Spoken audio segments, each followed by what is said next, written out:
And welcome to episode 9 of Down Under World Denizens.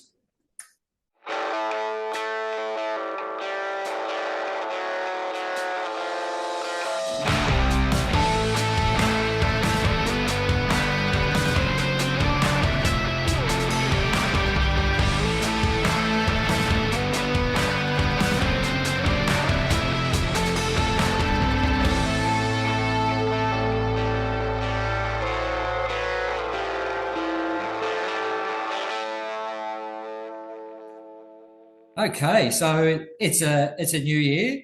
What do we do in the new year? We discuss New Year's resolutions. So I'd like to ask the commentary team if they have any New Year's resolutions. Babs, have you got any? Yeah, I do. And I've got four. And my four kind of mimic our four spheres we discuss in Down Under World Denizens. If you haven't been along for the whole journey since episode one, we try and make sure Down Under World Denizens covers four different spheres of sports themed fantasy football board games. And those four spheres are our little local area, and then Queensland, and then Australia wide, and then global. So there are our four spheres. So here we go. My first New Year's resolution is to compete in one international and at least one interstate Blood Bowl tournament. They are, of course, the Bowl State Championships in Auckland, being the international.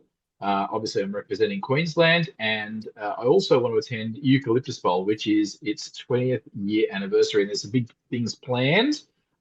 Just a little secret, I have had a little conversation with the organizer, James Russell Wills, aka Rabid Bog Scum, or just Rabid these days. Yeah, 5th and 6th of July, make sure you're going to that. Second thing is I want to undertake a year of stunty. Now, I do have to have some caveats on that. The first caveat is I'm playing stunty at full 11-a-side Blood Bowl tournaments I enter in Australia this year. So the only thing is I may have to have an exception if our Queensland team captain requires us to do some practice games ready for Bowl State Championships.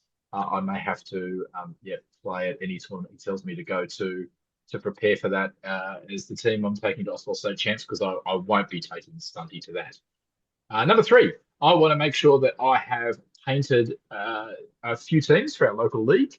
So there's a sphere with our local league. So I'm playing two teams in our local league this season. I'm playing Corn.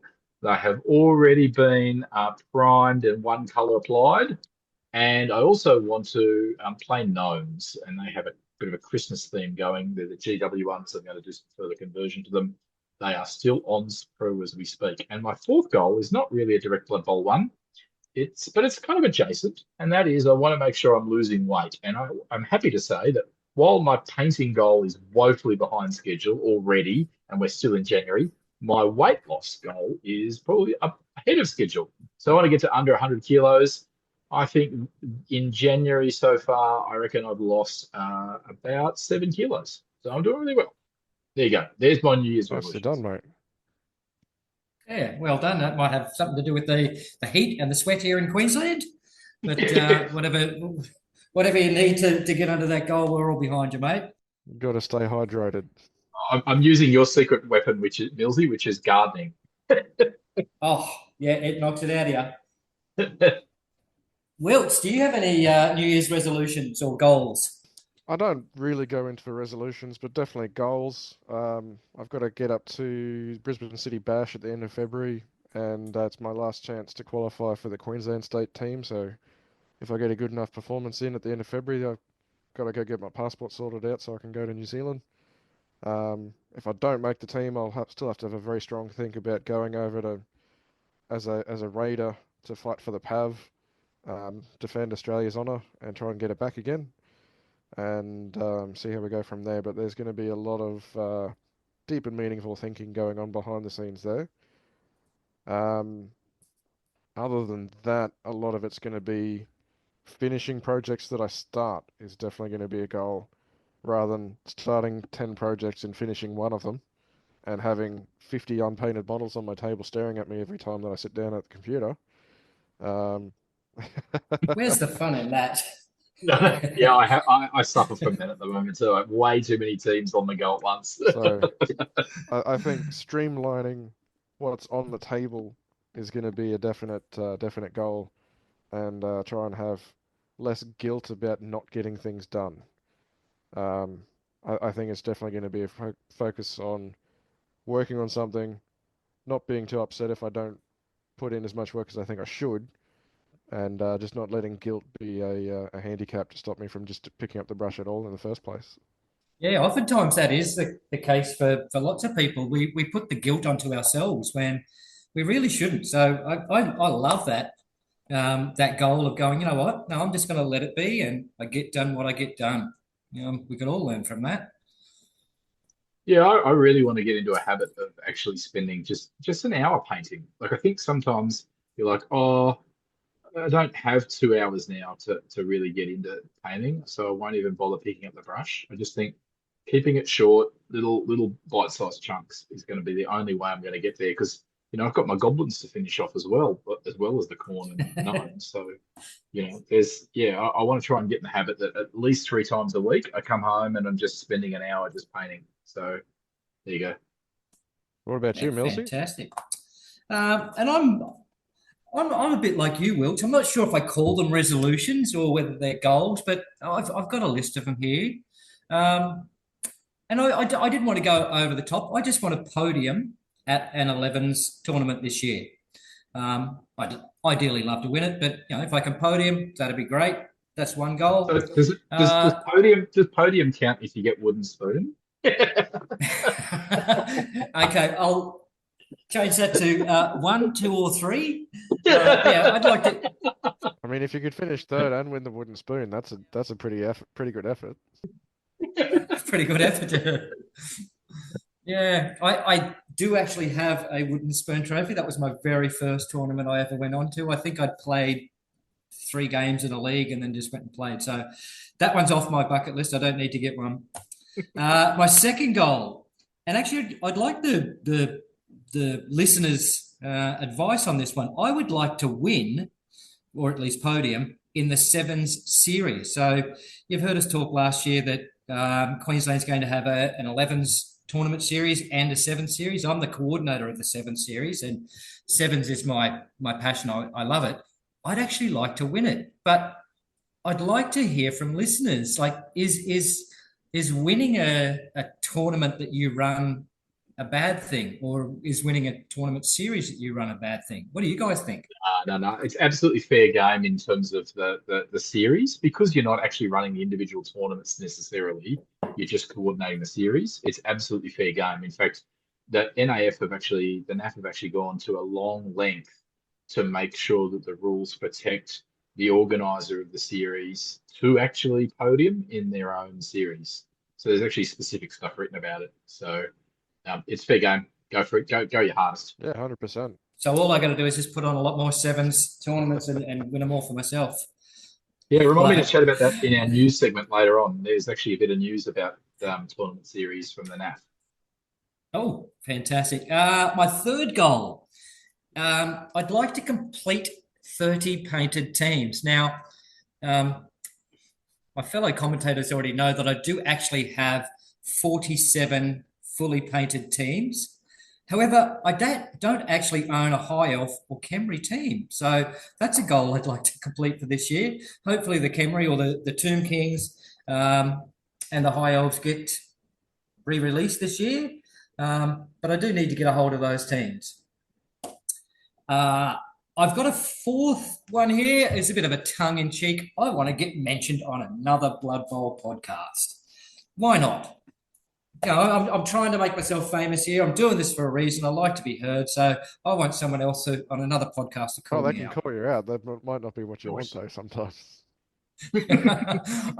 Milsey, car park, now. Yeah. Yeah, maybe not in that. We'll see how it goes. But I do have one final goal, and that's this is the legitimate Blood Bowl goal, is to learn how to do a one-turner by chain pushing. So I can kind of get one in there now, but I'd really like to be able to do it that I could do it in an actual game or a tournament without taking 5, 6, 7 minutes to set it up. I want to get good enough that I can get a couple of chain pushes and then get my one turner in there. So that's an actual Blood Bowl Well, just goal for me. related to that, Millsy, I had a Awesome. practice That's a good game goal. against Stewie during the week, and I was playing High Elves just for something a bit different, and I actually set up for and would have achieved the one turner by chain pushing, except I rolled a power on the blitz instead of just a push. But I had it set up. I had it First set world up. It was problems. ready, and then the Chaos Warrior just fell over instead. Actually, there's lots of good resources out there about one Oh, look, turners. I think we might put a couple of things about that in our Facebook group. So if you're listening and you're not a member of our Facebook group, why don't you sign up? Why don't you join Down Under World Denizens Facebook group? Easy enough to find on Facebook, and you don't have to be a big fan of Mark Zuckerberg to be a part of it. Just even if that's the only thing you log onto Facebook for, that's our main channel. And yeah, we'll stick some resources up there about one turning, because there's some good stuff out there. Fantastic. All righty. Well, that's our New Year's resolutions. But Babs, and probably Wilt, I know Babs definitely has. Do you have any New Year's resolutions for Games Workshop? What do you want them to do for us this year? Me. Go for it, mate. Look, I think actually what was really interesting is in one of the NAF reports for the end of the year was another mention about a potential 2025 edition. So all kinds of sources are kind of mentioning they think that there is a new edition coming. So my New Year's resolution for Games Workshop is, with this new edition, I'm okay with a new edition, but let's make sure it's not revolutionary. It's just evolutionary, right? Just some iterations, making some tidy up. Now, I know I've got a list of probably 10 things I'd like to see done, but just the big ones. Just worry about things like get rid of wildly inaccurate. I think you can actually very safely delete the prayers to Nuffle table, just adjust how star players work. Just a few little things like that is all you need, and the Blood Bowl community will be delighted and we'll all buy it. So why not? So there you go. There's my New Year's resolution to GW. I want to see a 2025 edition that doesn't do anything drastic.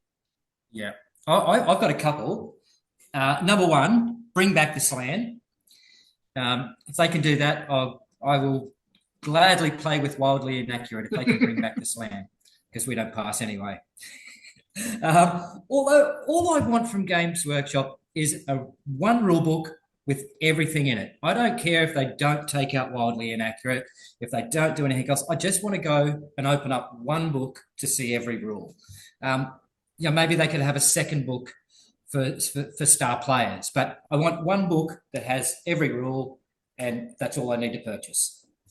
Yeah. What about you, Wilt? Do you want anything from GW this year? That's a big question.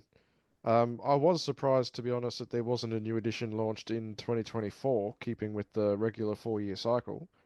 But obviously there were other big splash releases in Age of Sigmar last year, which would have pushed it back a bit on their plate. I do feel it was a big missed opportunity that they didn't launch a Tomb Kings team at the same time they launched the Old World. So I feel like they're sort of overdue on that front. Whether they make it into a new edition or not is still anybody's guess and yet to be seen. I don't know how I feel about Tomb Kings being a starter set team, being that they're a bit more tricky to handle. Then again, Imperial Nobles and Blackhawks aren't the easiest to handle either, so that sort of knocks that argument on the head. All I'd really want them to do is have consistency in actually displaying things in the FAQ. Please. Like not answering the same question 3 times with 3 different answers. Actually putting things in a reasonable, easy to find order. Not having to jump backwards and forwards between 3 different sections in the book to find how one rule works. So a lot of what you guys were saying about keeping everything together in an updated document that is a single resource, but also streamlining it so it makes sense how it's laid out, so it's easy to follow. I know I'm asking for a lot. Yeah, I'm with you on that. It used to be really easy to follow. The rule book used to be really easy to follow, and I think we've got a bit of an interview coming up later on with someone who might have helped with Yeah, that yeah, too. yeah. So, And look, spoiler I alert. disagree with. I mean, I think what Wilts is asking for is something you would expect of any miniature development company. I mean, if they say they're going to bring out an FAQ in May and November, and let's remember it was their decision to do that, then keep to that schedule. Or if not, at least provide an explanation Yeah, as to why not. It's not rocket science. yeah. I think we discussed it in episode 8. It's like I would have been happy if they said, "Hey, look, we're not going to do one this time," but just to hear absolutely nothing, um, and then come out later on with an almanac. Yeah, I don't know. Pick a lane, GW. Stay in it. And we're delighted to announce here on Down Under World Denizens, we do have a new sponsor. Okay, so for this edition of Deadset Legends, it's brought to you by Thug You Boots. two sponsors. We're really moving up in the world. Hey there, sports fans. Want to kick shins and stomp on opponents, all the while keeping your toes or claws as snug as a thug in a rug? Well, try Thug Boots. Thug Boots are the best sports/jackboot on the market today. Made by Southern Waste Sportswear of 100% genuine sheep gore woolen hide with infernal steel cap and sole. The hard tip, crushing heel, and soft inside mean you can punt a spiked cornball or foul a down big guy while keeping your feet or hooves toasty, even in the most frigid of chaos frozen wastes. Plus, the sheep gore hide outside repels both mud and blood alike. But don't just take it from us. Here's what Mickey the cheeky gobbo has to say. I love Thug Boots. I may be sneaky git, but I'm also a skinny git who chills easily. My pair of Thug Boots allow me to crump in comf.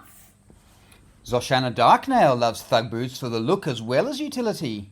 I want to look good when frenzying into a cage, and Thug Boots are my favourite brand of Blood Bowl apparel that makes this happen. Who said you can't be vile in style? So, what are you waiting for? Get yourself a pair of Thug Boots today. Sold in all ghoulish retailers. Who's this geezer called Greaser? This geezer called Greaser. Well, Greaser Geargrinder. I believe he came back in 2nd edition. He was an orc. He had mechanical bits hanging off him everywhere. I've got his stats here, and we're going to go through and I think the bring him correct term back. is he's a cyborg. But, Cyborg.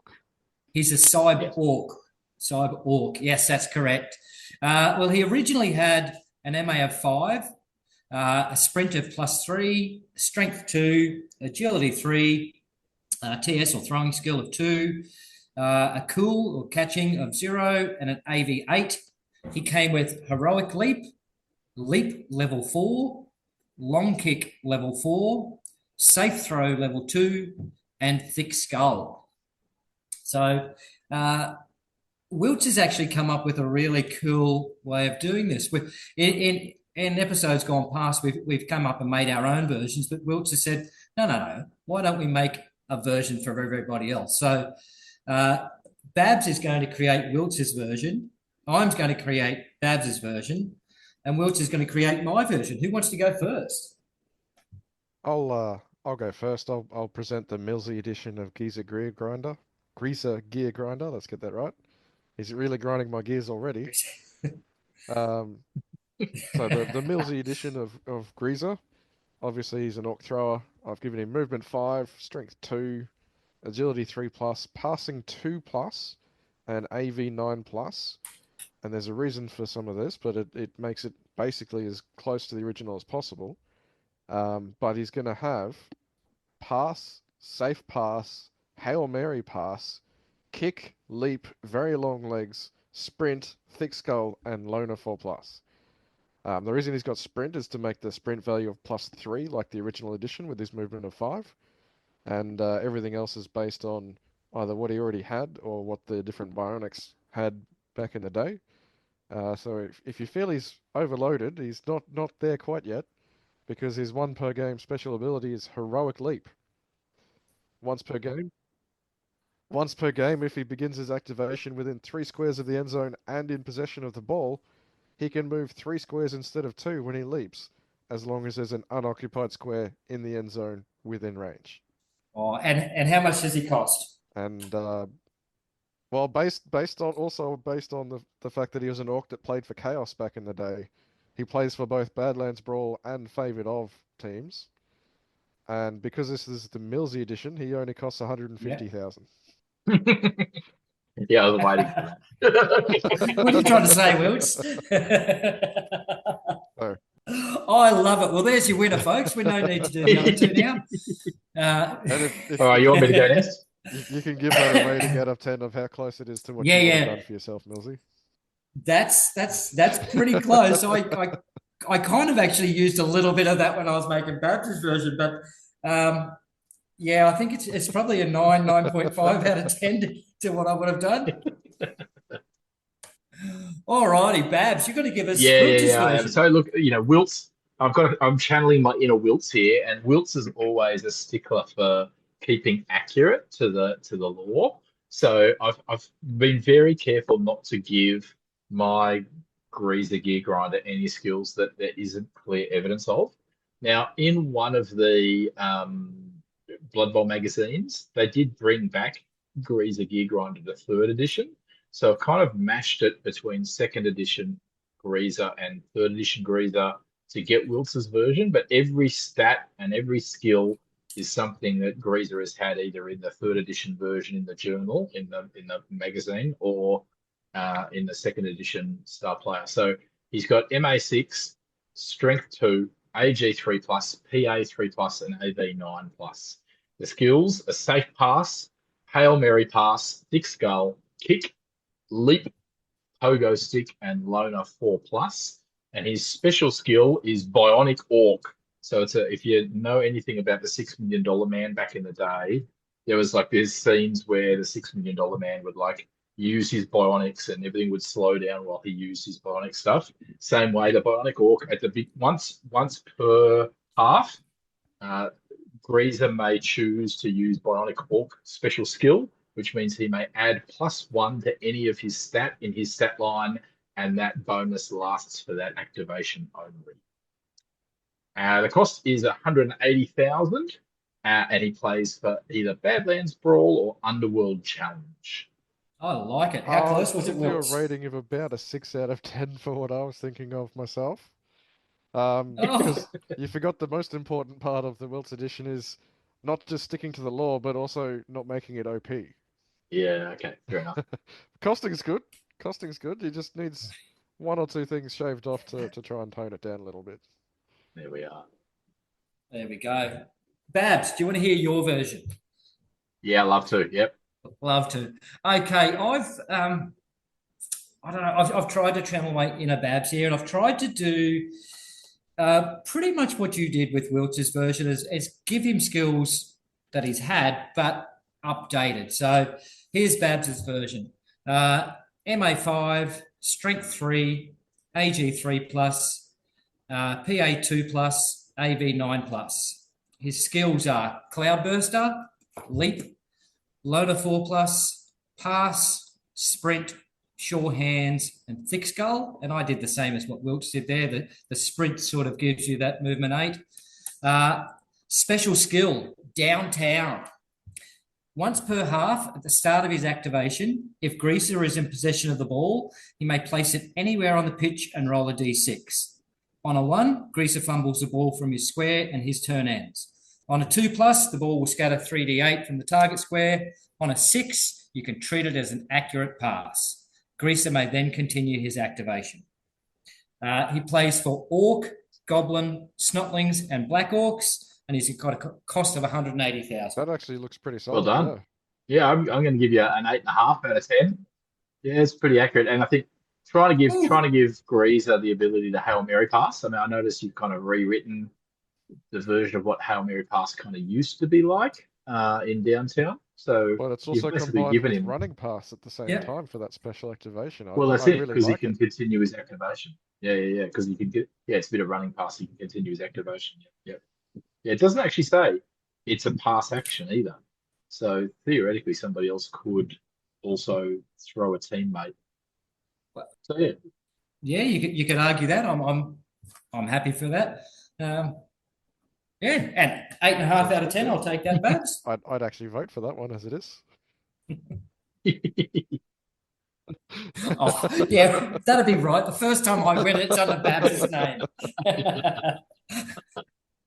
All right, and look, please jump on. Let us know your thoughts about which Greaser gear grinder you like. We'll actually put some pictures up of Greaser in the various editions in the Facebook group. So yeah, I'd love to hear your thoughts and comments about Greaser. Would you like to see him back as a star player? I'm going to move on now and chat a little bit about some news that we've heard around the traps. Now, I did mention earlier that the NAF have actually just updated the way that tournament series are listed and approved. I think they're still working a little bit on it at the back end, but just like an NAF tournament has a process of you put information and a rules pack together and upload it and it gets approved. The same process now exists for a whole tournament series. So there is a little sneaky back end way you can actually look at all the different tournament series through that process. Topaz has been busy making sure everybody's got their tournament series for 2025 in there. I think I'm very happy to put a link into our Facebook group so you can see what those tournament series are for 2025. And as of current, if I have a look at what's current for 2025, I can tell you, if you give me a moment, how many different tournament series there are in the world. And we've got 2 of them and they are approved. So in Oceania, New Zealand have got their 7 series and their 11 series approved. Then there is Victoria have got theirs approved, their tournament series approved. And that is it currently. Now, I do believe there is going to be a New South Wales one, but I can't see it listed here. And there's 22 approved tournament series in 2025 around the world. There you So go. that's what's going on. As it's a new process. They're revising that. They're tightening up the process for approvals. I think partly because of the increase in the number of tournament series that are happening around the world. Couple of other things that if you weren't on OSBOL, you may have missed it, but New South Wales are now the second state team for the OSBOL State Championships to announce who their team is. And of course, we had the exclusive in that we got to hear who the Western Australia team was on Down Under World Denizens. So now we know 2 teams and who's coming. And I have to say that the New South Wales team is pretty intimidating in terms of their numbers. It's a loaded team, all right. Yeah, there's some big names in they'll there. be tough to beat. I mean, there's a couple of little chinks, but I reckon, they're going to be tough to beat, that's for sure. And then the other thing I want to do, just in terms of just some updates on around the grounds, I really wanted to just thank a couple of people who reached out to me after our last episode and said, hey, want you to know about stuff. I had James Young reach out to me, who runs a little league in the mid-north coast of New South Wales, so based in Coffs Harbour and surrounds, like Maxville. So there is a Blood Bowl league outside of Sydney running in New South Wales. The other one, more significant one, is an update on Tasmania and their Blood Bowl scene. So I'm going to read a little bit of a message I got from a guy called Damien Frank. He said, so as with most things in Tasmania, the state is divided into 3 regions: North, Northwest and South. Dan Bassett decided to be in charge and he ran a short trial league down in Hobart this year and a Blood Bowl open day at the friendly local gaming store, which went well. Over in the Northwest, we've got Shannon Reeves, who online is apparently known as Frenzied Run, who's a long-term player. He has an online gaming presence and also runs the Dove Skulls League in the Northwest. And in the North, in the Launceston area, there is a league of 8 games that's played each year at the weekly mixed board game club. And a bloke by the name of Davor has been commissioner for that. And Damien's actually been assisting in that area. So, so there you go. So there is actually 3 leagues that we are aware of in Tasmania. Just on that, Babs, I think the sentiment that he wanted to represent for Dan Bassett was he wanted to be the change in the world that he wanted to see. Yeah, right. Yep. And coming up next, our premiere interview starring Tom Anders, proudly brought to you by Tats Tabletop. Well, also, we could do a very quick rundown, if you like, on the new dice that Stewie dropped off to me. I played with them for our practice game, How'd they go? and they Oh, and they they roll pretty won. well. Okay. They roll on the table pretty well. They feel nice in the hand. Colors are great. They're really amazing. I just wish they'd stop rolling ones for me when I'm trying to dodge. We'll get on to Chris, see whether he can fix that for us.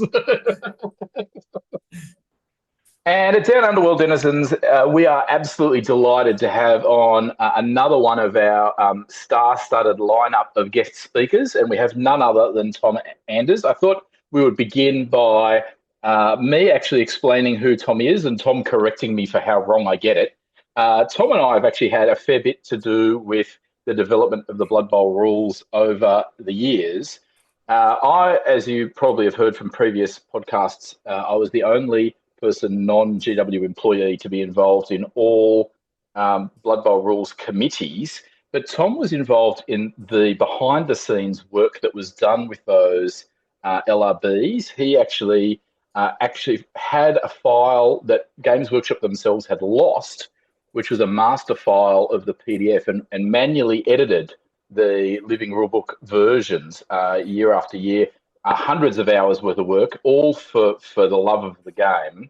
And then he was formally invited on to the Blood Bowl Rules Committee for LRB 4 and really took the lead for LRB both 5 and LRB 6 and was effectively the public face of the living rulebooks through those editions. And it seems almost humorous now, but there were actually fairly significant changes between LRB 4 and LRB 5, and there was a whole segment of the community that didn't like the changes between LRB 4 and LRB 5.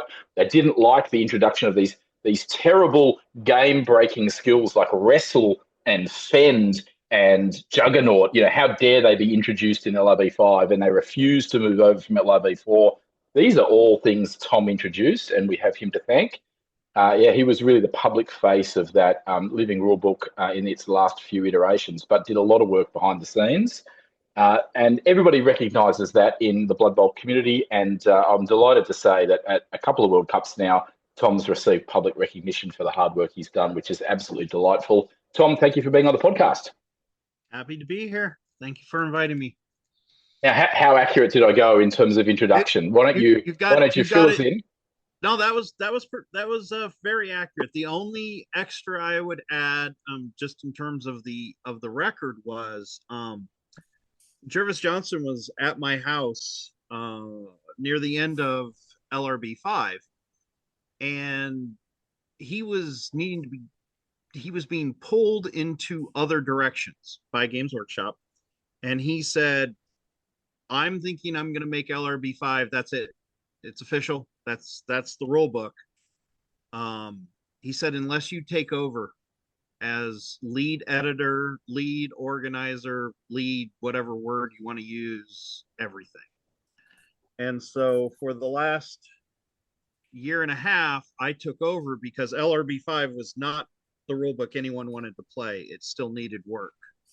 And so I was fully in charge, working multiple hours every day, coordinating the testing, doing the editing of the book, pulling together the changes to submit that information to the BBRC at the end of it. But yeah, for the last year and a half between 5 and what became the CRP, I was essentially an unofficial head of Blood Bowl. Yeah, and I think that, I didn't know that conversation occurred until just now, but certainly that was the way it played. LRB 5 was done in a very different format to the other iterations of the rules. Every 12 months, the original plan was that a new version of Blood Bowl rules would come out with changes in red to the rule books. Everybody knew what they were. But there was a lot of criticism at the time that, who are these secret people making these rules changes, and why don't we get a say? And Tom really took that on board and made the revision between LRB 4 and LRB 5 a two-year process, I think, from memory. And it was all done via forum, so everybody could see what was going on, what was being debated, what was being discussed. Anybody who wanted to be involved could be. Yep, I made everything fully public. We had multiple test leagues throughout the world that were giving me feedback on win rates and how rules were working and all of that. So And so you really did become, kind of the public face of the rules committee. You were involved in the rules committee behind the scenes before you were officially involved in the rules committee, making the edits and making the changes to the master file, which, again, these are things that didn't really become public until well and truly after that all happened.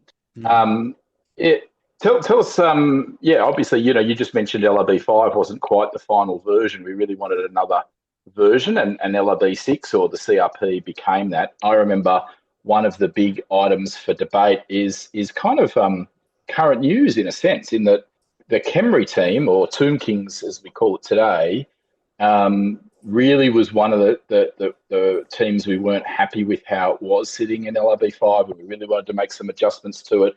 And there was a lot of debate. I don't think we ever really settled on anything we were super happy with. And it remains a team that's one of two teams left to be released in the current edition. So there's a lot of discussion about what needs to happen to this team, because Games Workshop currently have this situation where they grab the Teams of Legend and they make significant adjustments to it before they release it. Partly, I think, as a marketing scheme to make sure everybody buys the new models, because there's models and positions that didn't exist before. Yeah, so it's a pertinent thing. Are you happy with where Tomb Kings ended up in LRB6, Tom? Oh no, the Tomb Kings was to refresh the memories.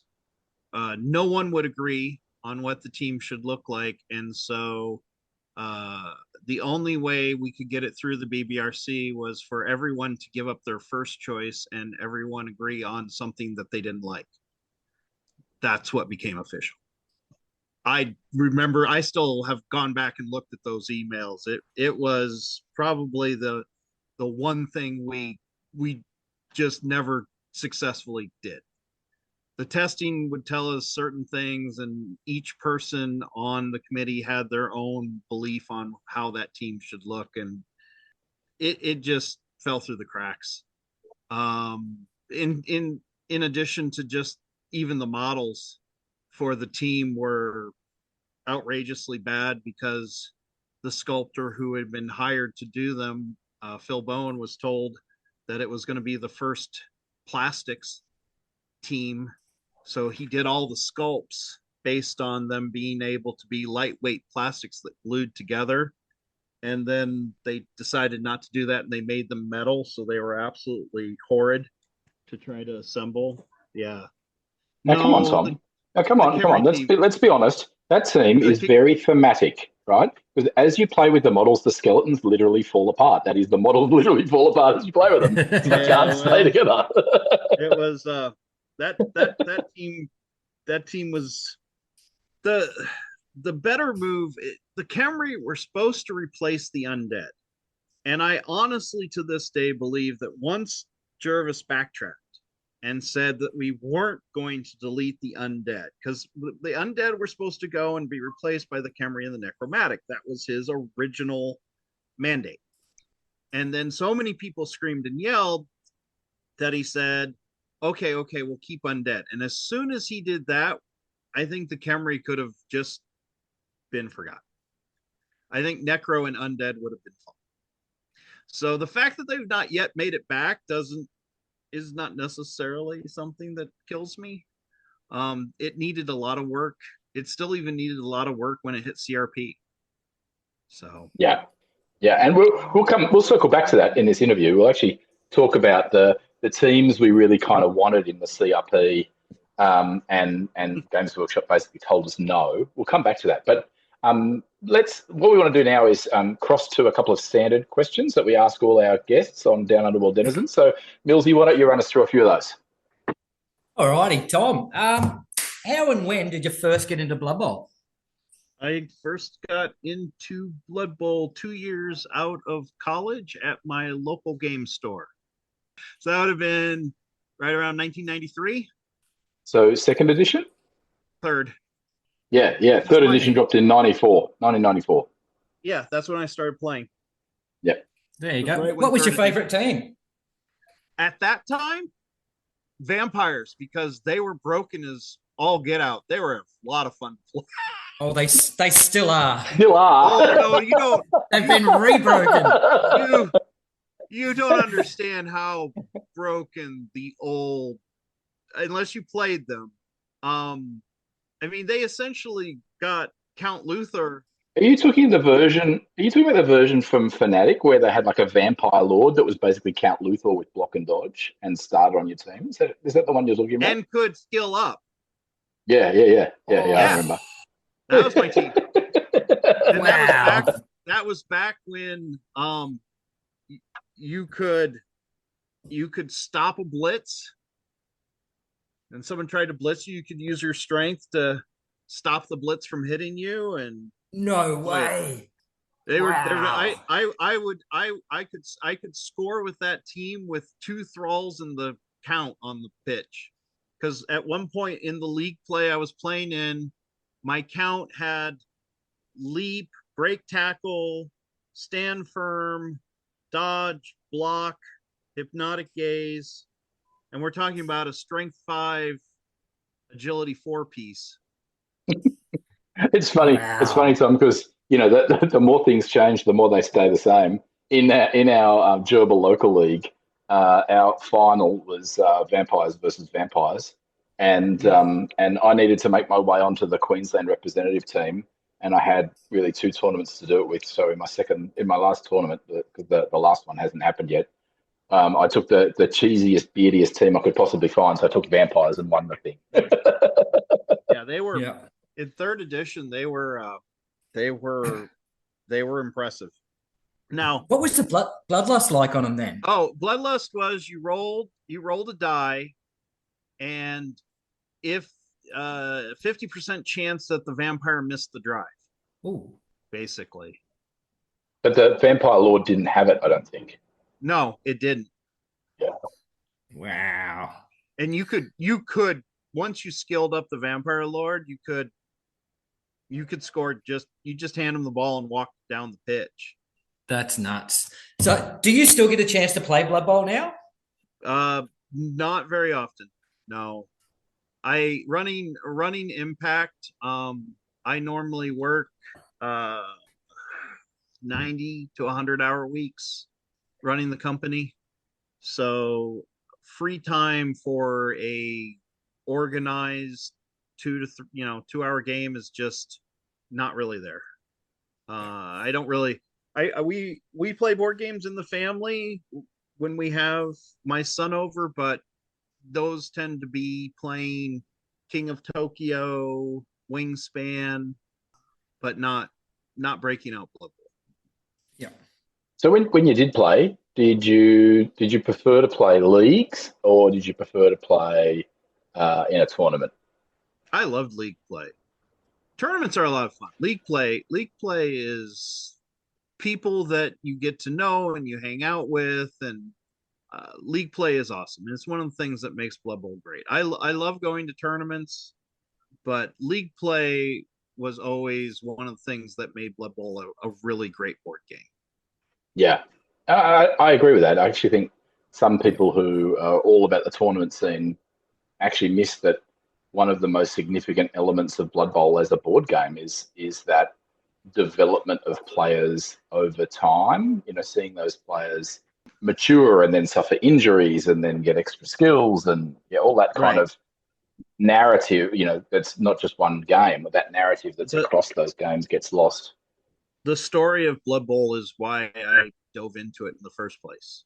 Yeah. And it's a story, not just the story written in the rule books, which is its own addiction, but the story that comes from the dramatic plays. My brother was playing a game once where he ended up winning the league championship just because a ball scattered to a Saurus in the end zone, and he rolled the 6 in a tackle zone to catch it. So those types of things create the zombie that gets the interception, that creates those plays that you don't expect, that create stories that get passed down as future leagues happen.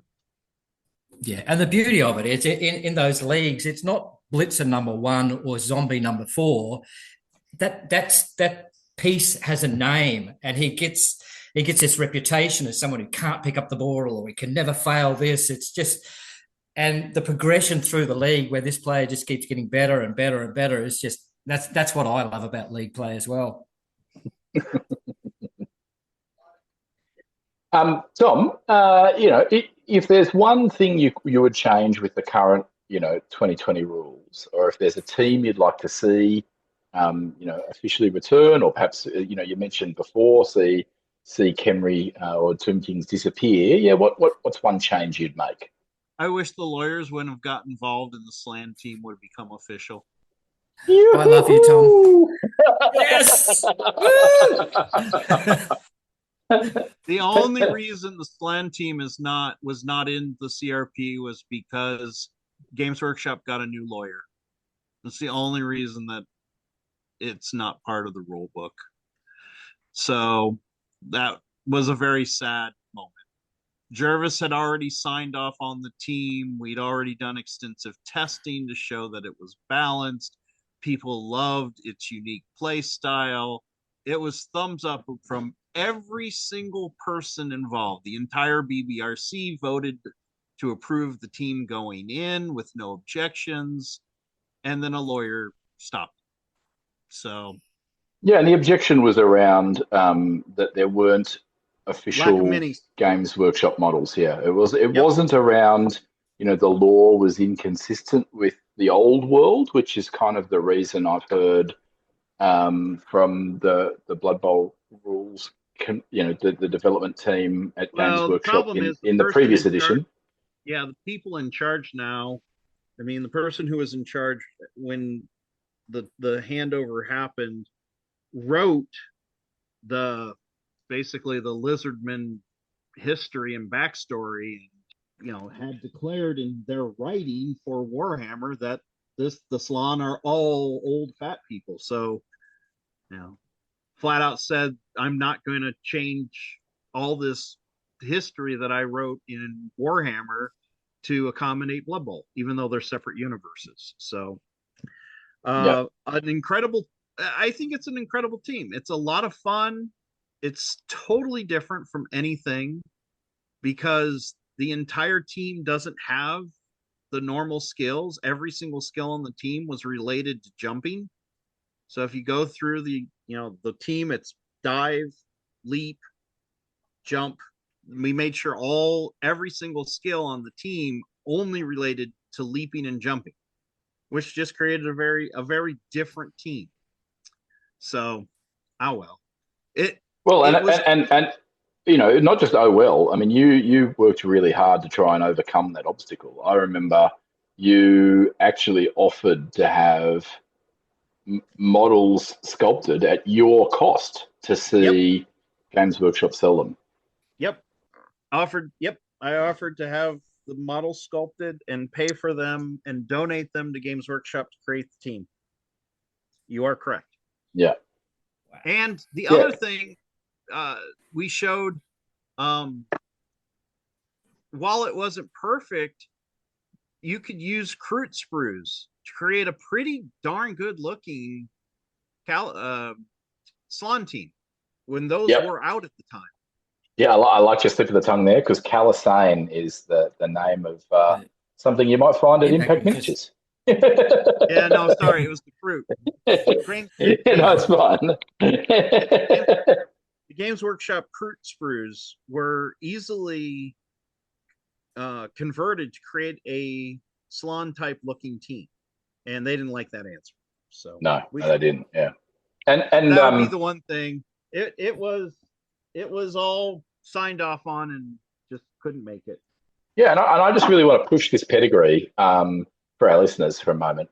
Some people tend to be a bit down on the Slan, saying they don't have any place in Blood Bowl, but actually the Slan were one of 3 teams that were added or attempted to be added to LRB6 or CRP, and the other 2 were the Underworld Denizens or Underworld Creepers as they were, and Chaos Renegades. Now, Yep. nobody has any issue with those other two teams. So why do they have an issue with Slan? I think it's a strange Especially position if to you go pull. back, Slan were one of the original Blood Bowl teams in the first edition of the game, and were part of second edition. So they were clearly established and existing for many years of Blood Bowl, and were not removed until third edition. So, Yep. Now, while we're talking Slan, Millsy is probably is a impassioned advocate. Anything else you want to ask about Slan before we move on, Millsy? Oh, I've got a million questions. We'll need another 3 or 4 podcasts, but probably the biggest one I'd say is, Tom, if you had to bring back the Slan, knowing that GW has to make a tweak to the rules or do something, what would you do to them now? oh, okay, that's tough because I think since the Blood Bowl video game put the Slan in the game and no one screamed about it being broken, I think that was pretty good evidence. The team was just fine. If I had to make one change to the team, I would lower the cost of Blitzer by 10K. But other than that, I think that team is still ready to go. Good call. Yeah, I like it. That's the one change I would make. Is it a Croxigore or a Croxigore? It's Croxigore. the team is fine. The Blitzer probably needs to come down 10K. But other than that, I mean, they put the team in the video game. And I had a discussion with Games Workshop, and I was like, if you want to reskin the team and call it Kislev, fine. Knock yourself out. Yeah. I can exactly what they did. I can still bring my frogman to a tournament and say, this is my juggler, this is my this big lizard thing, that's my bear. No, the team was fine. Yeah, my only problem is, like, I'm a big advocate for bringing them back, but I'm worried that if they do, they'll make a change to them. And I think they play really well exactly how they are. I don't think they need a change. The biggest thing they would probably try and do is start throwing skills like block and tackle. And the whole point is the team is so... Oh, you don't take block on them, no. No, but I mean, the team is so movable that when you start adding any standard skills to the team, you power them up in a way that feeds too much in their mobility. Yep. You know, there's just simple things like if you put kickoff return on 2 catchers, they can catch the ball anywhere on any kickoff that lands on the other side of the field. Yeah. They just small skills suddenly make that team much better. We restricted the skills on the teams because of their mobility.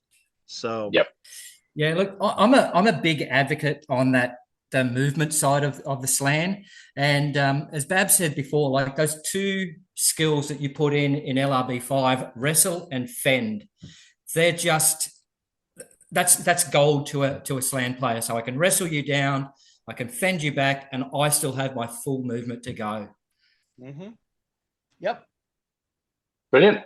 So just obviously, you were kind of driving LRB5, and one of the things you did as part of LRB5 was you actually rewrote a lot of the fluff, a lot of the lore. You added to it. You added a whole bunch of did you knows, and you made sure that there was equitable access of star players across all the different teams. That was one of the things you implemented. From that process, is there a particular star player that you have a soft spot for? Is there a favorite that you have? It could be nothing more than you love the lore about the player. Was added? Somebody new? It doesn't have to be. Could be somebody from the existing lore. But is there somebody who you have a particular, you might just be you love the model. Who cares? Is there one you love more than the others? So just because of tournament play and what have you, I still am deeply in love with Deeproot Strong Branch. That's always been my buddy. Played him in so many tournaments. But in terms of new stars that were added, I was a big fan of what we did with well, Brickfarth and Grotti were one of my ones I absolutely loved. They got Yep. put in, but Yeah, so that's kind of Grack and Crumbleberry these days. yeah, They've effectively been and reskinned. just because it was a pun based on an actual NFL player, but yeah, in terms of actual stars that I've always, because I've taken halflings to almost every tournament I've ever gone to, so Deeproot is my friend, my companion, guy who Yep. takes care of. Did you think of Deeproot as being an expert thrower? Because his special, like all the star players Oh, have a special no. rule now, No, and his special rule is about being a better halfling thrower than other treatment. yeah, Which I well, find that a little that was different never from my that version. was no. What Deeproot was always supposed to be was the guy who just destroyed things. I've never forgotten that one of the Chaos Cups that I went to with halflings, because of the rules of the Chaos Cup, I was able to bring Deeproot and start with block on both of my other treatment. And one of the one of the other players I was up against was a Chaos team. And I remember turn 3 of the second half, he was down to 3 total players. Wow. And he did a 2 dice uphill against the treeman with that few players and rolled skull pow. And I says, well, I've never done this. I was like, I'll take I'll take the skull. And he just looked at me and goes, you can decide to choose either die. And I was like, I'm sorry, I understand. And I still picked the skull. Yeah, you had pity. Yeah.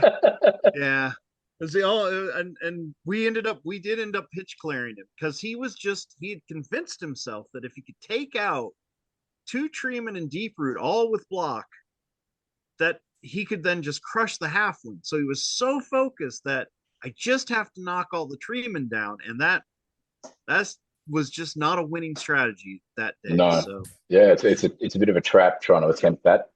Yeah, in fact, Deeproot does have Mighty Blow +2 at the moment. yeah, And I think it almost universally, the fan base think, if there's a new edition coming in 2025, that's one of the things they probably want to see go, is they think, Dirty Player +2 and Mighty Blow +2 probably needs to go the way of the dinosaur. It is a little broken, and Yeah. probably does end up pitch clearing chaos teams. yeah. Well, I will honestly tell you that it was ridiculously easy back then with 3 treemen with block and stunty dodge to be able to get 3 dice blocks set up repeatedly. But yes, so that was always the star player I loved. I had my whole halfling team was based on the show Iron Chefs.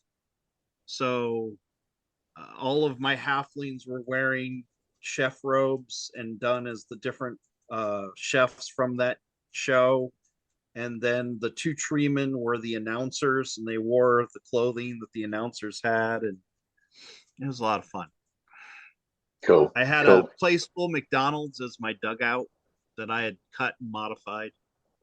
So Yep. Now from that lore back in the LRB days, is there a piece of lore you wish came into the current edition that you wish was still around? There are a few star players from LRB 5 that have actually snuck into the current edition. So just to recap, that is Rashnak Backstabber, the sneaky hobgoblin, has just made a comeback. He's made it across from LRB 5. Willow Rosebark is another one who got released fairly early and made it across from LRB 5. And the other one is Roxana Darknail, which I think actually was back on the PC computer game way back. Yes. But I think he grabbed the name at least, not the stat line, because that was, I think, that old PC computer game was bizarre. And but Willow Rosebark is hilarious because Willow Rosebark, we desperately, because for CRP we made sure every team had the same number of star players to access, and we grouped them into price ranges. So every team had the same number of stars in each price range. That's how balanced the stars were for CRP. And we ran into, there were 2 characters that got created simply because there were holes to get to 6 for each team. Willow Rosebark was one of them. The other was the Khemri Dark Elf Thrower. Ithaca? Why am I name blanking? Yeah, is it Ithaca Benoan? Yes, that was the other one that was just added for no other reason than to fill out the low cost part of having sure every team had 6 players, which is why that character played for Khemri and Dark Elf, because those both needed a 6th player. Willow fell into that same category. We needed a 6th player, so Willow's created, and we needed something that wasn't super expensive. And from my old online computer league that I ran, the MBBL 2, which had like 90 different rosters that you were allowed to play. One of the teams had Dryads, and the Dryads had, depending upon what wood the Dryads came from, they had certain abilities, whether it was oak or willow. And I basically just took all of the 3 different Dryads from the Dryad team and mixed the abilities that they all had from that fan-made team to create a single star player, just to fill that slot. So the fact that she's survived is kind of hilarious, because she was, well, all the other players I was going through and trying to dig through the lore and trying to find, references to bring them back. Willow was literally just created to fill a hole and was entirely based on a fan-made team that was allowed in an online league. Kind of like some of the fan-made teams are allowed on Fumble. Yeah. So, Yeah. But I guess, I just want to pause right here and just emphasize for our listeners, this is why so many people, I mean, even today, I was a couple of days ago, I posted up on Blood Bowl community about, what would you change for Blood Bowl 2025? One of the most common answers there was the star players need revising. They play for too many teams. They're all unbalanced. The power levels all out of whack. We miss you, Tom. Your guiding hand is, that's one of the things you did, is you made sure the star players were not over the top, and there was a good range and a good spread and a good balance. Yeah, we miss you, Tom. We miss your input, and that's why I think we want to celebrate you. The pricing the was work done you did by there. the pricing, all of them was all done by a mathematical formula. Yeah, correct. That I created. Yeah. So just to emphasize your genius in terms of the work you did there. I want to just touch base on another bit of hidden lore that actually cropped up on a Discord chat I was involved in not that long ago. When Cyanide were first planning to release the first version of the computer game, they came up with this idea of a Demons of Corn idea, and they had an early version of it, and then you got involved. Do you want to quickly tell us that story? So the funny part of that was, at that time I had been banned from ever working on anything related to Games Workshop, and the Cyanide team was working, and they wanted the Corn team, and Games Workshop wanted the Corn team, and the 2 guys who were trying to make that happen, they're like, look, at that time they knew I had all the data from all of the testing for ALRB. I had all the formulas for all the math that we had done of how to balance things. And they're like, look, if you want this team, we really want Tom to come help. And Cyanide went to Games Workshop and said, hey, we really want Tom to help us. The funny thing was, at that point, the lawyer who had caused all the problems and got me banned and all of that, she was more and more on the outs at that point. And so GW was like, we don't like that point, they're like, don't even, I think, knew who I was anymore. And they're like, okay, fine. Which I was laughing at because I still have the letter that's like, you will be banned going for all eternity from ever touching anything related to Games Workshop again because you are a miserable human being. Anyway, so I came in and started doing the same process that I had done to create all the CRP stuff, except we had a handicap. And the handicap was they'd already designed the graphics for the players and what players were going to be on the team. So coming in, we immediately had this, well, you have to make a corn team and it has to have these positions and you got to make sure they have abilities that match up to here, this picture that we're going to show you. Okay, go. Which added a,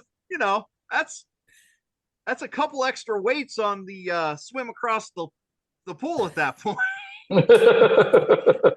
So yeah, I thought they had an early version of the rules, and there was like a forum discussing it or something, and everybody was like, "This is going to be horrendously broken if you release this." And I think that's when they may have tried to contact you and go, "Please help." So I did my best to work through that and with the other two gentlemen and make sure that everything came out good. I still think, and it did. I mean, we actually have the corn team today as a direct descendant of the work you did there. Yeah, I think given the handicaps we were given, like, I mean, because of the graphics, it's like, okay, this player has to have horns. So whatever you do, this guy needs horns. Oh, and so it was like, oh, okay, and your base player has to be, a pit fighter, and so given the requirements that were pre-built into the design phase, I actually thought the team didn't come out that bad. The other big problem is, we want a bloodthirster on the team, and technically a bloodthirster would, if you're looking at like Warhammer terms, would just come in and devastate the other team, and then there wouldn't be another team to score, and so the corn would just win. So it's like, how do you even try and capture? I mean, as a comparison, a Kroxigor going up against a bloodthirster in Warhammer is not really a competition. No. So that was a big one when I came in, and I'm like, oh, we have to make a bloodthirster work. Okay. Yeah. And so the whole hook really was they had, at the time anyway, the meanest, biggest, most effective at destroying big guy of all the teams, but the rest of the team was relatively weak around it. Well, that was what we tried. That was the balance that we tried to go with, was, look, we're going to have this really terrifying big guy. So that was where the idea of putting Frenzy on so many players came from, is that it would disrupt your ability to set up plays. And so, and everyone that, played the team and got back to me, I feel like that worked in many ways like we had hoped it would, that it would be difficult with the having to follow up. It made it more difficult to set up plays like you would with any other team. Yeah, and I think that construct still exists in the corn team today. I mean, it's called a Bloodspawn now, but effectively the team still operates the same way. So there's a bit of a clue to all you corn wannabe coaches. Not mentioning that that's what I'm taking in my local league this season, but the Bloodspawn is deliberately designed to be the biggest, baddest dude on the pitch. Yeah, and I was more than happy when they reached out to me as soon as they told me GW had, because that was the first thing I asked is, well, did Games Workshop sign off? Because the last thing I want to do is get involved in this and somehow have the entire thing get shut down because GW finds out I was helping. But I was more than happy to help Cyanide, because in the first edition of the computer game, Cyanide did a lot of things the Cyanide team was not happy about what had happened to me. And so you could find the original rule book before it was turned into the CRP that I created for Games Workshop. They hosted it for free on their website with all the information and the full graphics and everything. And in addition to that, just to drive home the point that they were like, hey, we really appreciate everything you did.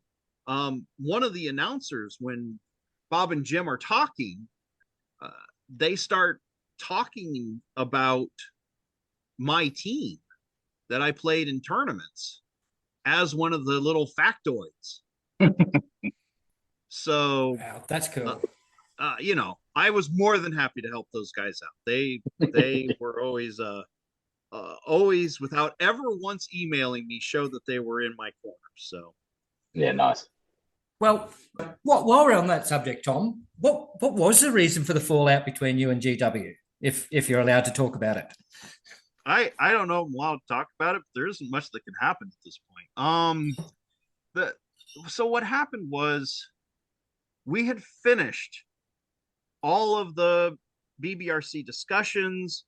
I had finalized this really great looking, ready to go to print rule book. Everything was good. Jervis had signed off on it. The BBRC has signed off on it. And Jervis came to the BBRC after everything was said and done and said, hey, we've got a new legal team. We're running into some problems with the fact that we don't have official miniatures for a lot of these star players. Because remember, we balanced every team to have 6 star players. And legal's very concerned that some of these small miniature companies are going to make miniatures for these stars that we don't have, and they don't like that. So they're talking about starting to hack up the rule book to get rid of anything in the rule book that there isn't miniatures for. And Jervis said, if you can, you know, if anyone can kind of tone this down so that the rule book can get through, that's great. Now, we can go back and forth about whether that was a directive from Jervis or not.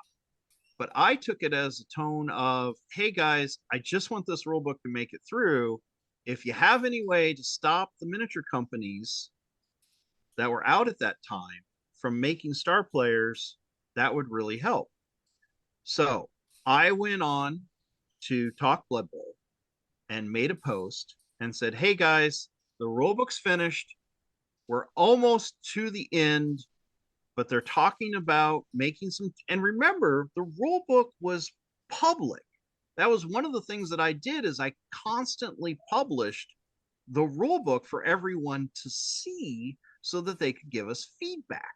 So everyone knew what the final rule book looked like and was getting ready to go. And I says, that may not make it if people keep making star player miniatures and such.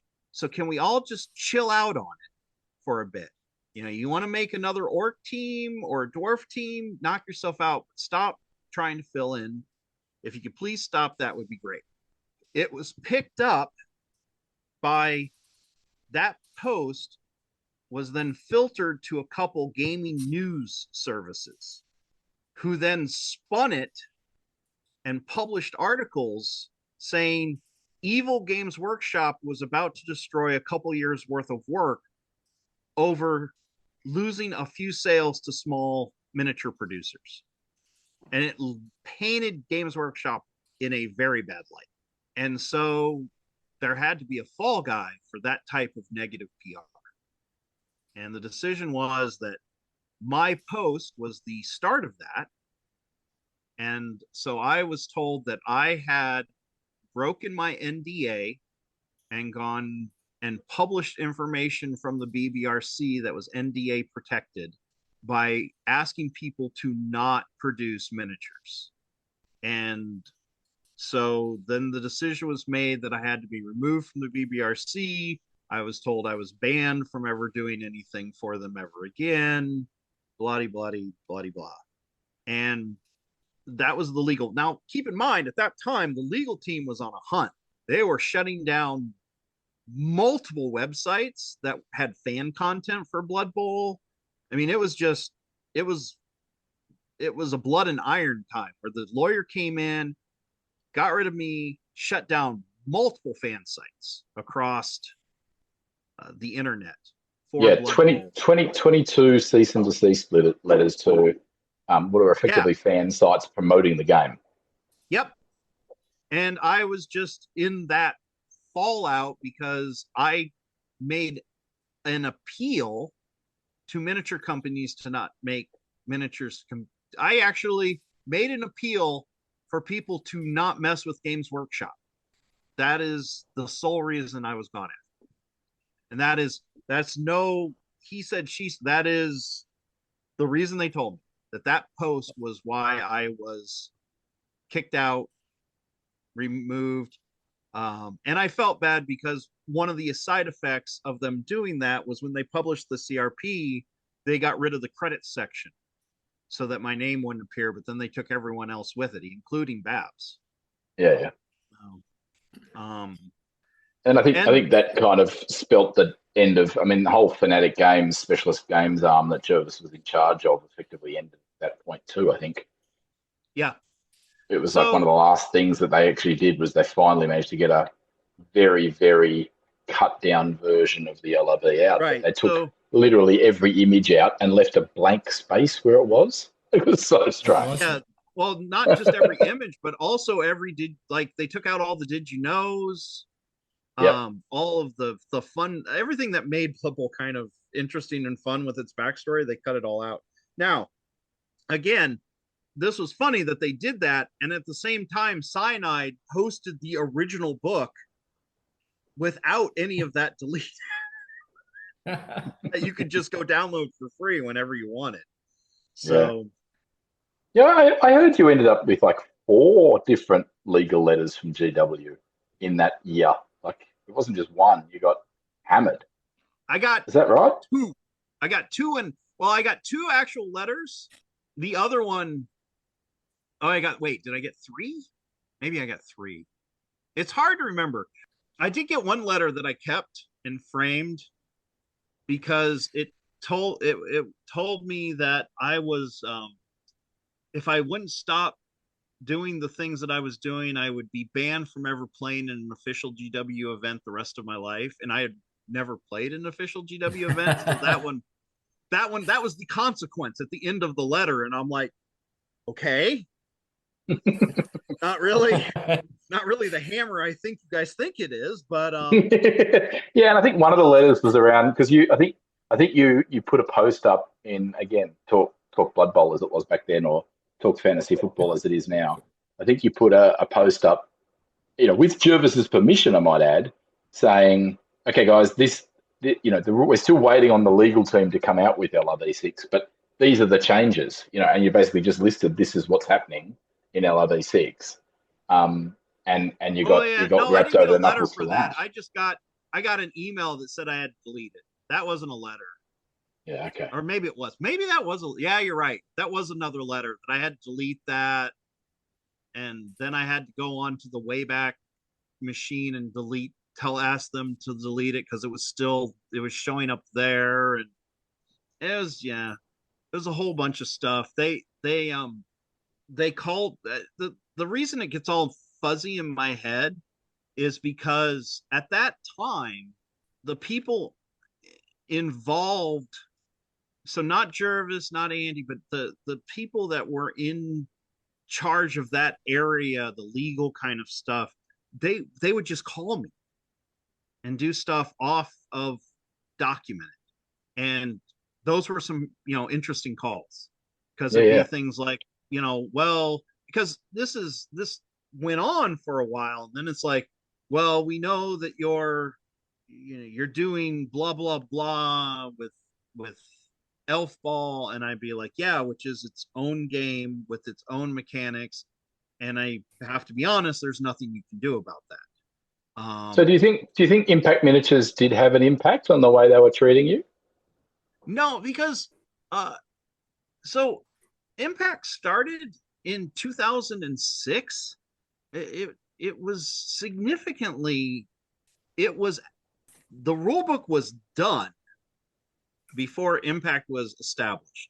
The problem is the flack carried over, so that I was now involved with Impact while legal's still processing stuff. So I don't think there was ever an issue. I was finished with my BBRC duties before I became involved with Impact.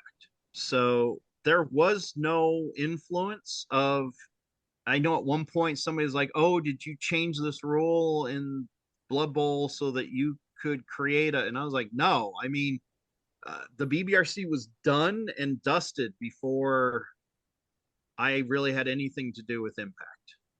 And to be honest, if you look at miniatures and stuff that have been produced, the European companies are the ones that feast on every time Games Workshop makes a move and doesn't do anything. That really wasn't the focus of Impact when we started it. So, but interestingly, it's a good segue because for anybody who's listening to Down Under World Denizens and is a collector, I actually do really encourage you to get on to Impact Miniatures and have a look, because there are quite a few interesting sculpts that Impact Miniatures have that are of interest to you as a collector. So I'm just going to name a few, but the most notable one is Impact Miniatures actually have some old models from second edition, where one of the Games Workshop contractors actually designed a Chaos All-Stars team, and a bunch of those miniatures were never released by Games Workshop, and Tom managed to get his hands on those and cast those. That's the Chaos Cup star players. Tom might talk about that in a little bit more detail in a moment, but there are others as well. There are miniatures also like there is a suitable Tomb Guardian or Tomb King, Tomb Guardian that Tom has on Impact Miniatures, sculpted by the same sculptor. There's also a vampire that is very, very similar to the vampire team that Games Workshop released, again sculpted by the same sculptor. So there's three examples of models that are very, very useful for a collector of those 5th edition, 3rd edition, second edition miniatures. Tom, anything you want to add about why would a Blood Bowl player today want to jump onto Impact Miniatures now? Is there something else you might want to just promote briefly on Down Under World Denizens? I mean, one of the biggest things that we focus on, and we've tried to do with several, is we're trying to create some really good full teams at affordable prices. We've got Amazon teams and Ogre teams and such that are half the price of what you can get them for other places, and depending upon what you think about the sculpts, you'll think they're great or not. But yeah, we try and focus on always producing something with the budget of the gamer involved. I just recently had the Amazon team. Oh, so one of the things we just re-released the Scotlings and added the extra positions that would be needed to have them be one of the new Fey type teams that has joined the game. Adding in all the positionals for that. And that's a very full team with star players, and definitely won't break the bank. And hint. Really... They may have models that are a little bit like foxes. Yeah, and that's the Scotland team, which was done by long-term Blood Bowler David Pug Mason, and that's an incredible team with a lot of flavor. We did a big test where we scanned in, because the original models were all hand sculpted, and so we 3D scanned them and then touched them up, and now we can make modifications, and now we sell them in 2 sizes, so you can play them as halflings or Fey teams or dwarves. So that's one of the biggest things that I'm trying to slowly work on, is taking our older stuff and seeing if it's possible to 3D scan it and scale it up from 28 to 32 mil. So Yep. Yeah, but Impact Miniatures, as you've said to me, is really only 5% fantasy football stuff these days. You do a lot of other things. Why don't you quickly tell us about what other products Impact Miniatures does or produces? So the majority of Impact Miniatures business these days is supporting the role-playing game Dungeon Crawl Classics.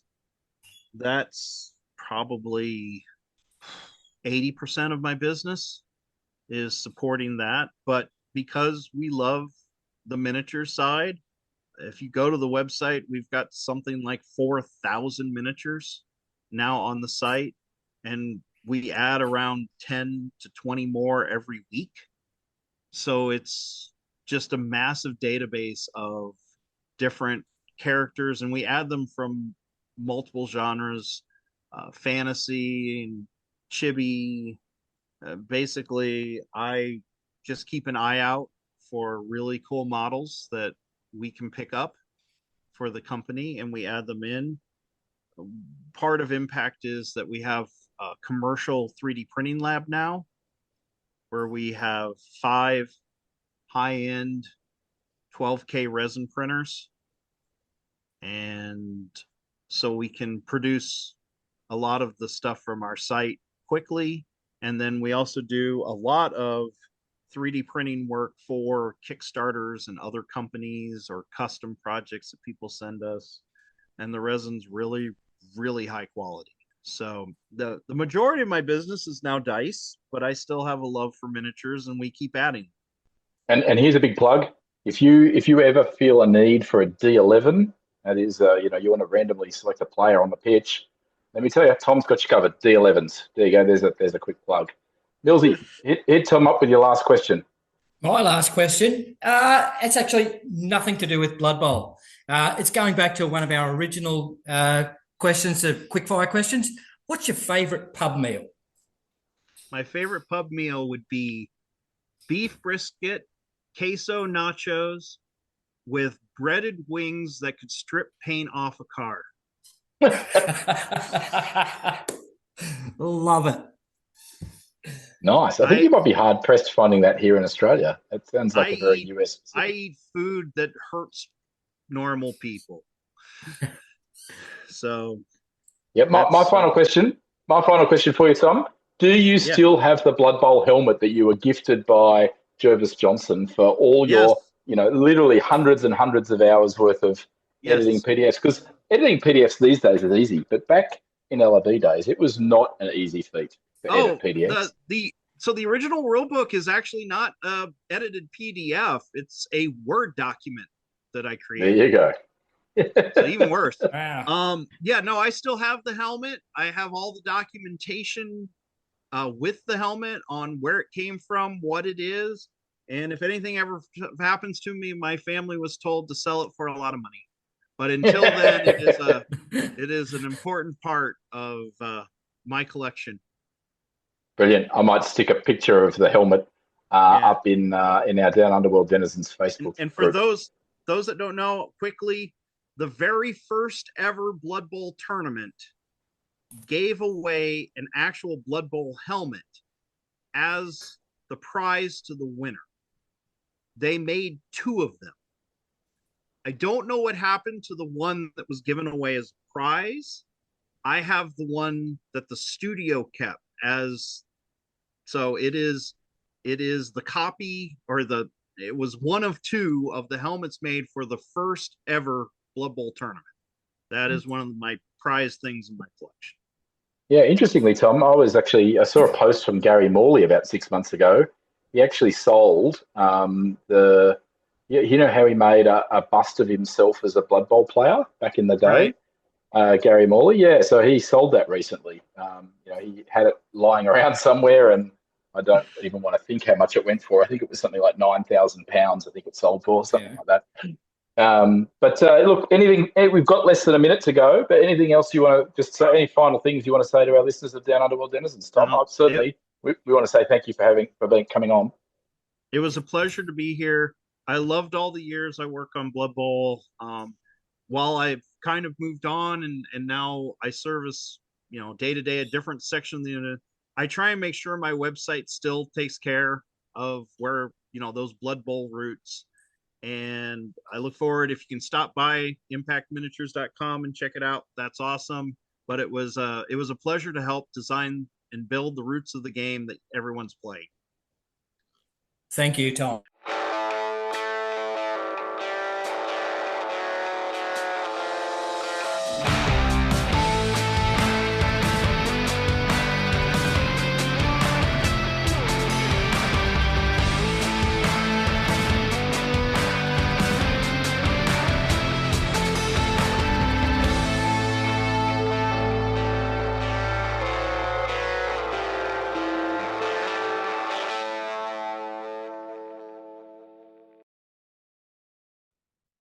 Obviously, if they want to know more about Tats Tabletop, they should listen to episode 8. I love it when Wilt comes in with those little, like you said, those little poignant things, and that's why he's on here. I mean, among other things, but it's not the only reason. But I love when Wilt comes in and goes, actually, no, here we go. I mean, if it feels like I'm being too heavy-handed, That's no. It's you good. can just cut that out entirely. No, you're 100% spot on. I just wanted to double check when you wanted me to re-say it. Because you sort of started stuttering a bit, and then you skipped that whole sentence, and then went to the end. Yes, I did. Yeah, I'm reading it at the same time as going, yeah, he stuffed it up. He stuffed it up. Yeah. Do we need to do a cleaner version of that, or are we just going to just No, blank I'll out just the keep one and that put a as couple of standard sixes. version? Yeah, it's good. I like it. Edit that in. That'll be brilliant. Yeah. All right. Lads, I think Perfect. that's it. I think I we've should got be able to everything stitch for that episode together. 9. Plus dodge 1, reroll 1. All right. Do we want to do set It sign was a outs? close run thing between me re-rolling 1s into 1s and Stewie just boneheading with his ogre. It was getting ridiculous. Yeah. I think in my practice game, the Chaos Ogre boneheaded a lot too. All right. Let's do our sign outs. Okay, remember this is Millsy's. Yep. Oh, Always. you're going to talk over the top of me now. Forked him. I gave you a Forked him, lead in. time you run. Go, Millsy. Time Go you run, again. Millsy. Oh, I can't do it now. Right then. Okay. And as always, this is Millsy reminding you, no. Really? Is that what you're telling our See, listeners? you're going to have to cut that because you won't put that in. You won't put that in, Babs. I know it. You watch me. I can edit anything. How about this one? How about this? Since we're swapping for Deadset Legends, we can go. And that's all from Wilt saying today. It's the win or the casualty bin. Oh, what does I'll steal your lines too. what does Babs normally say then? For me, I just want to say, well, guys, we've listened to our feedback really loudly and clearly. We're working really hard to keep our episodes to about an hour and a half. And so while originally we had extra content for this episode, we're going to bump it to the next episode. So stay tuned. We've got some hot, fantastic stuff coming up in episode 10, as good as what we've got in episode 9. So, yeah, stay tuned. And this is Millsy saying it's win or And the you've also casualty got to bin. say, Part 2. That's brilliant. That's brilliant. and that is brilliant. I was waiting for everyone to finish. All right, guys, we're done. I'm going to finish. And that's a wrap. Yep.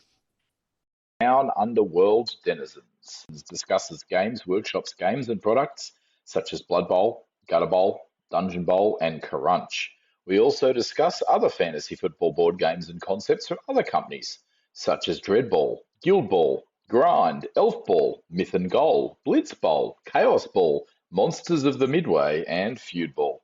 We discuss products and services such as miniatures or software made by producers suitable for several of these board games. Games Workshop terms and conditions in point 2.1 state they grant the user the non-exclusive right to use their authorised intellectual property for broadcasting and other media-related activities such as commentary and opinion pieces, blogs, and other similar informational and descriptive purposes.